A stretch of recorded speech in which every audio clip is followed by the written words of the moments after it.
వేల వసంతాల చరిత్రను మోసుకుంటూ నేటికి కూడా అదే భక్తి పారవస్యంతో జరుపుకుంటున్నటువంటి ఒకే ఒక దివ్య వేడుక పూరి జగన్నాథుడి రథయాత్ర.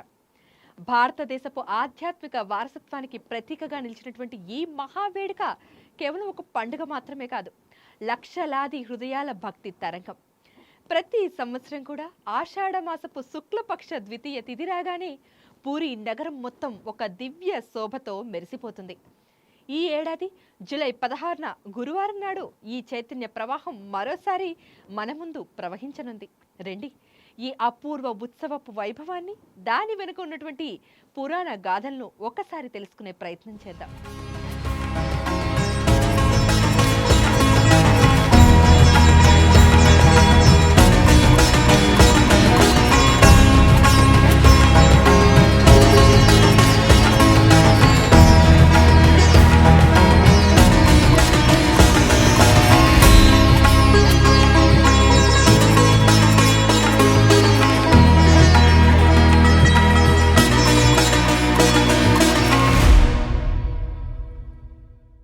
ఈ జగన్నాథుని ఆవిర్భావ గాథకు ఒక పురాతన కథ ఉంది. ఇంద్రద్యుమ్న మహారాజు కలే దీనికి సాకారంగా చెప్పుకుంటారు.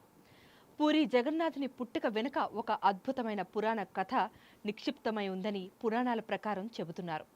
మాళవ దేశాన్ని పరిపాలించినటువంటి ఇంద్రద్యుమ్న మహారాజుకు శ్రీ మహావిష్ణువు నీల మాధవుడనే రూపంలో దర్శనమివ్వాలని కోరిక కలిగిందట. ఆ దేవుడు నీలగిరిలో ఒక చెట్టు తొర్రలో వెలిసి ఉన్నాడని తెలుసుకున్నటువంటి ఆ రాజు ఆ మూర్తిని వెతికే బాధ్యతను తన పురోహితుడైనటువంటి విద్యాపతికి అప్పగించాడు. అనేక కష్ట నష్టాల కోర్చి విద్యాపతి ఆ మూర్తిని కనుగొన్నా ఆ మూర్తిని తిరిగి తీసుకువచ్చే లోపే ఆ దేవుడు అదృశ్యమైపోయాడు. దీంతో నిరాశ చెందినటువంటి రాజుకు స్వయంగా ఆ శ్రీ మహావిష్ణువే కలలో దర్శనమిచ్చి సముద్ర తీరాన కొట్టుకువచ్చే ఒక దారు, నేరేడు వేప కర్రల విగ్రహాలుగా మార్చమని ఆదేశించాడని ప్రతీతి. అందుకే ఆ భగవంతుడు మనకి కర్రల రూపంలో ప్రత్యక్షమవుతూ ఉంటాడు. ఆ దివ్య వృక్షం సముద్రంలో తేలుతూ పూరి తీరానికి చేరుకున్నప్పుడు రాజే స్వయంగా విశ్వకర్మ రూపంలో వచ్చినటువంటి ఒక వృద్ధ శిల్పికి ఆ కర్రను అప్పగించాడట. తనకు ఏకాంతం కావాలని, ఎవరూ కూడా తనను భంగపరచరాదని షరతు విధించినటువంటి ఆ ముసలి శిల్పి మూసిన తలుపుల వెనుక ఒక శిల్ప నిర్మాణం ప్రారంభించాడు.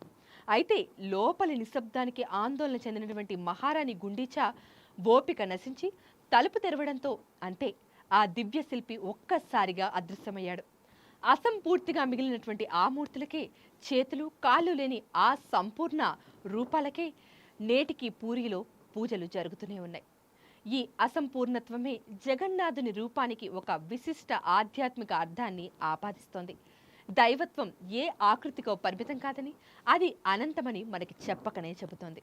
ఇక పూరి జగన్నాథునికి బ్రహ్మ పదార్థానికి కూడా ఒక అనిర్వచనీయమైనటువంటి అనుభూతి, అదేవిధంగా బంధం ఉంది. బ్రహ్మ పదార్థం శ్రీకృష్ణుని హృదయం నిక్షిప్తమైనటువంటి రహస్యం ఇది. ఈ మూర్తుల నిర్మాణానికి సంబంధించి మరో అద్భుతమైన నమ్మకం ప్రచారంలో ఇప్పటికీ కొనసాగుతోంది. ద్వాపర యుగంలో శ్రీకృష్ణుడు తనువు చాలించినప్పుడు ఆయన శరీరం పంచభూతాల్లో కలిసిపోయినా హృదయం మాత్రం అలాగే స్పందిస్తూ ఉండిపోయిందని పురాణ గాథ. ఆ దివ్య హృదయాన్నే బ్రహ్మ పదార్థం అని పిలుస్తున్నాం. ప్రతిసారి కూడా కొత్త మూర్తులను నిర్మించినప్పుడు పాత మూర్తుల నుంచి ఈ బ్రహ్మ పదార్థాన్ని అత్యంత రహస్యంగా కళ్ళకు గంతలు కట్టుకున్న పూజారుల చేత తీసి కొత్త మూర్తుల్లో ప్రతిష్ఠించడం ఒక అనూహ్యమైన సాంప్రదాయంగా తరాల కొద్దీ వస్తూనే ఉంది. ఈ పవిత్ర కార్యక్రమాన్ని నవ కళేబర అని పిలుస్తారు. ఇది కొన్ని సంవత్సరాలకు ఒకసారి జ్యోతిష్య గణనల ఆధారంగా నిర్వహించబడుతుంది. ఇది కేవలం ఒక ఆచారం మాత్రమే కాదు, జీవం ఒక రూపం నుంచి మరో రూపానికి బదిలీ అయ్యే ఒక ఆధ్యాత్మిక ప్రక్రియగా భక్తులు ఇప్పటికీ విశ్వసిస్తారు. మరి పూరి జగన్నాథ రథయాత్రలో ముఖ్యంగా మనం మాట్లాడుకునేది రథాల గురించి. నందిఘోష, తలధ్వజ, దర్పదలన, ఇవే ఈ 3 రథాలు. మహాదేవుడికి ఎప్పుడూ కూడా ఇవే ధ్వజంగా నిలబడి ఎంతో మహా సంగ్రమంగా ఉండి దేవుణ్ణి ముందుకు సాగనంపుతాయి. 12వ శతాబ్దంలో గంగ వంశ చక్రవర్తి అనంతవర్మ చోడ గంగదేవుడు నిర్మించినటువంటి ఈ ప్రాచీన పూరి జగన్నాథ ఆలయం ముందు ఏటా కూడా కొత్తగా నిర్మించే 3 మహారథాలు నందిఘోష, తలధ్వజ, దర్పదలన కేవలం చెక్క నిర్మాణాలు మాత్రమే కావు ఈ రథాలు. అవి భక్తి యుగాల యొక్క సాక్షులుగా చెప్పబడతాయి. శతాబ్దాలుగా ఏ మార్పు కూడా లేకుండా అనుసరిస్తున్నటువంటి సాంప్రదాయబద్ధమైన శిల్ప నిర్మాణ శైలిలో నిపుణులైనటువంటి ఎంతో మంది శిల్పకారుల చేతివేళ్ల స్పర్శతో ప్రతి సంవత్సరం కూడా కొత్తగా రూపుదిద్దుకునే ఈ రథాలు జగన్నాథుడు, బలభద్రుడు మరియు సుభద్రాదేవులను తమ దివ్య వాహనాలుగా మోస్తాయి. ఒడిస్సాలోని బాలాసోర్ నగరంలో ఇమామి జగన్నాథ ఆలయం నుంచి కూడా ఉదయం 7:30 ఈ మహోత్సవం ప్రారంభమవుతుంది. 3 ఎకరాల మహా విశాల ప్రాంగణంలో 78 అడుగుల ఎత్తులు నిర్మించినటువంటి ఈ ఆలయం గతంలో ఒక పారిశ్రామిక భూమిగా ఉన్నా ఇప్పుడు భక్తి కేంద్రంగా మారి కాలగతిని తలదన్నుతోంది. ఇక దేవుడు 9 రోజుల యాత్ర గురించి ఇప్పుడు మాట్లాడుకుందాం. దీనినే గుండీచా యాత్ర అని కూడా భక్తులు నమ్ముతారు. గుండీచా అనేది దేవుడి మేనత్త ఇంటికి నవదిన సందర్శనగా మనం ఎన్నో రోజులుగా మాట్లాడుకుంటున్నాం. మరి దీని వెనుక ప్రాచుర్యం చెందిన కథ గురించి కూడా చెప్పుకుందామా? ప్రధాన ఆలయం నుంచి సుమారు 3 కిలోమీటర్ల దూరంలో ఉన్న గుండీచా ఆలయానికి ఈ 3 రథాలను భక్తులు తమ చేతులారా లాగుతూ ఎంతో వ్యయ ప్రయాసలకు వచ్చి తీసుకువెళ్తూ ఉంటారు. అక్కడ భక్తి పారవస్యమే తప్ప వారి శ్రమ ఎక్కడా కనిపించదు. పురాణాల ప్రకారం గుండీచాదేవి ఇంద్రద్యుమ్న మహారాజు పత్ని. జగన్నాథుని రూపశిల్పానికి కారణమైనటువంటి ఆ రాణి పేరిటే ఈ ఆలయాన్ని నిర్మించారని ప్రతీతి. ఈ ప్రయాణం కేవలం ఒక భౌతిక కదలిక మాత్రమే కాదు, ఇది శతాబ్దాలుగా వస్తున్నటువంటి ఒక ఆధ్యాత్మిక ప్రవాహం. దేవతలు అక్కడ 9 రోజుల పాటు విడిది చేయడం వెనుక ఇది జగన్నాథుడు తన మేనత్త ఇంటికి చేసే వార్షిక సందర్శనగా భక్తుల ప్రగాఢ విశ్వాసం. ఊరేగింపు మధ్యలో ఆగి జగన్నాథుడికి అత్యంత ప్రియమైనటువంటి తీపి వంటకాలను స్వీకరించే ఆ క్షణం భక్తి యొక్క మధురమైన సరళతను ప్రతిబింబిస్తుంది.